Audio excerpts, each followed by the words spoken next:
শনিবার সকালে ডোমকলের দিক থেকে বহরমপুরের দিকে আসার সময় একটি বেসরকারি বাস উল্টে যাওয়ার ঘটনায় আহত হয়েছেন কমপক্ষে ২০ থেকে ২৫ জন বাসযাত্রী। তাদের মধ্যে বেশ কয়েকজনের অবস্থা আশঙ্কাজনক বলে স্থানীয় সূত্রে জানা গিয়েছে। ডোমকল থানা এবং দমকল বাহিনীর পক্ষ থেকে দুর্ঘটনার কবলে পড়া বাসটিকে উদ্ধার করার চেষ্টা চলছে। স্থানীয় সূত্রে জানা গিয়েছে, শনিবার সকাল ১০টা নাগাদ ডোমকলের দিক থেকে একটি বেসরকারি বাস প্রচণ্ড গতিতে বহরমপুরের দিকে যাচ্ছিল। বাসটি যখন ডোমকল থানার নাজিরপুর কলাবাড়ি সংলগ্ন এলাকায় ছিল, সেই সময় বাস চালক গাড়ির উপর নিয়ন্ত্রণ হারিয়ে ফেলেন এবং বাসটি বাঁ দিকে বেঁকে গিয়ে রাস্তার পাশে থাকা চাষের জমিতে উল্টে যায়। এই ঘটনায় সেই সময় বাসের মধ্যে থাকা বেশ কয়েকজন যাত্রী কম বেশি আহত হয়েছেন বলে জানা গিয়েছে। দুর্ঘটনার খবর পেয়ে ডোমকল থানার আইসি পার্থসারথী মজুমদার বিশাল বাহিনী নিয়ে এলাকায় পৌঁছান। স্থানীয় বাসিন্দাদের সহায়তায় বাসের মধ্যে আটকে থাকা যাত্রীদের উদ্ধার করার কাজ শুরু হয়। পুলিশ সূত্রের খবর, আহত যাত্রীদের মধ্যে ৩ জনের অবস্থা যথেষ্টই আশঙ্কাজনক। তাদেরকে ডোমকল হাসপাতাল এবং মুর্শিদাবাদ মেডিকেল কলেজ হাসপাতালে চিকিৎসার জন্য ভর্তি করানো হয়েছে।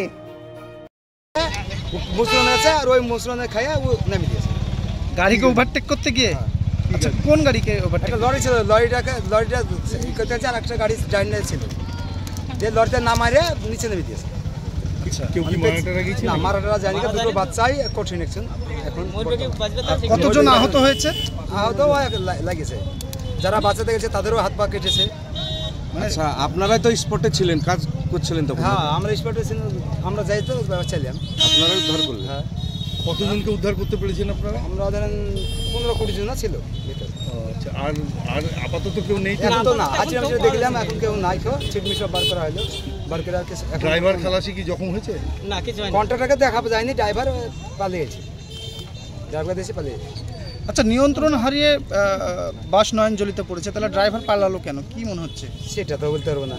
আপনারা তো দেখেছেন যে নিয়ন্ত্রণ হারিয়ে বা ওভারটেক করতে গিয়ে ড্রাইভার পাবলিকের মার মেয়ে বুঝে ভয়ও পালাতে পারে। আচ্ছা, কতজন মতো আহত হয়েছে বললেন? মানে ২০ থেকে ২৫ না? ২৫ হবে।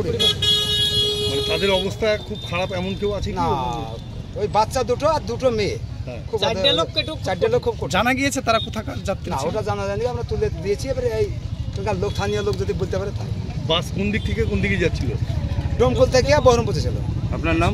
তার যাচ্ছে বাড়ি ভেসে গেছে, থেকে আসছিল কোথায়? ডোমকল থেকে বহরমপুরে ছিল। আচ্ছা, তারপর দিয়ে গাড়ি ভেসে গেছে, দিয়ে পাল্টে হয়ে যায়। বাসের ভিতরে প্যাসেঞ্জার আমরা 25টা মতন বার করতে পারিছি, 20-25টা। এখন তলে আছে কি না সেটা আমরা বলতে পারবো না। এই ঘটনা এখনো তলে থাকতে পারে। তাহলে সে ব্যবস্থা কিরান নিয়ে আসতে হবে, তাছাড়া তো ব্যবস্থা হয়েছে না। কিভাবে পাল্টে খেয়েছি? গাড়ি ভেসে গিয়েছিল না, গাড়ি ওভারটেক করতে গিয়ে? ওভারটেক করতে না, সামনে একটা গাড়ি ছিল, ব্রেক মেরেছে, কন্ট্রোল করতে পারেনি, হয়ে গেছে। নিয়ন্ত্রণ হারিয়ে? হ্যাঁ, নিয়ন্ত্রণ হারিয়ে গেছে। বাসের নাম কি? বাসের নাম আমি জানি না। এটা কি এই জায়গাটার নাম কোন জায়গায় হয়েছে? কলাবাড়ি বালিডুবু। আপনার নাম কি? আলমগীর শেখ। আপনি কতজনকে উদ্ধার করতে পেরেছেন? আমরা 20 থেকে 25 জনকে উদ্ধার করেছি। হসপিটালে কতজন গিয়েছে? 15-16 জন গিয়েছে। কেউ কি মারা গেছে? না। কতজন আহত হয়েছে? আমার সামনে আমি 3 জন দেখেছি, তার মধ্যে আমি একটা শিশুকে বের করেছি। খাম হয়েছে, কারো মাথা, ঠোঁট এরকম খাম হয়েছে। আপনার নাম? আমার নাম শ্যামল মণ্ডল। আপনিও বাসে ছিলেন? বাসে ছিলাম। বাসে কতজন ছিল মোটামুটি? বাসে সিট ভর্তি ছিল, পিছনে 2-3টি কম ছিল, অনেকগুলো ছিল।